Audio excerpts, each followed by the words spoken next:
ఎన్టీఆర్ జిల్లా నందిగామ మండలం అంబరుపేటలో ఇసుక అక్రమంగా తరలించేస్తున్నా రాత్రి పగలోని తేడా లేకుండా ఇసుకను పక్కదారి పట్టించేస్తున్నా ఎవరు పట్టించుకోవట్లేదు.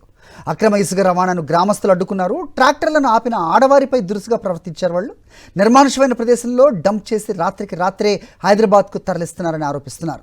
స్థానికుల సమాచారంతో 7 ట్రాక్టర్లను పోలీసులు స్వాధీనం చేసుకున్నారు.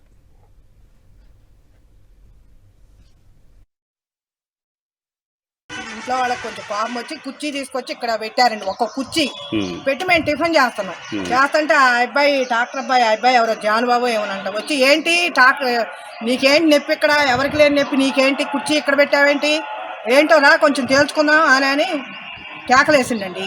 వేసరికి ఆ అబ్బాయి బయటకు టిఫిన్ ప్లేట్ తీసుకుని ఏంటి మరి 4 గంటల నుంచి తోలుతున్నారు, ఏంటి పండగ పూట కూడా ట్రాక్టర్లు ఆఫ్ చేయరా, 24 గంటలు తోలుతారా అనేసరికి మేము తోలుతాం, ఇది పొలివార రోడ్డు అంటే, నేను సౌమ్య గారి దగ్గర పర్మిషన్ లెటర్ తీసుకురండి అంటే, సౌమ్య గారు కాదు ఇంకొకళ్ళు కాదు, మేము తోలేదే, మేము తోలాల్సిందే, నాకు ఈ పొలివార రోడ్డు మేము తోలుకుంటాం, నువ్వేం చేస్తావు నీ చేతనని చేసుకోవాలనండి.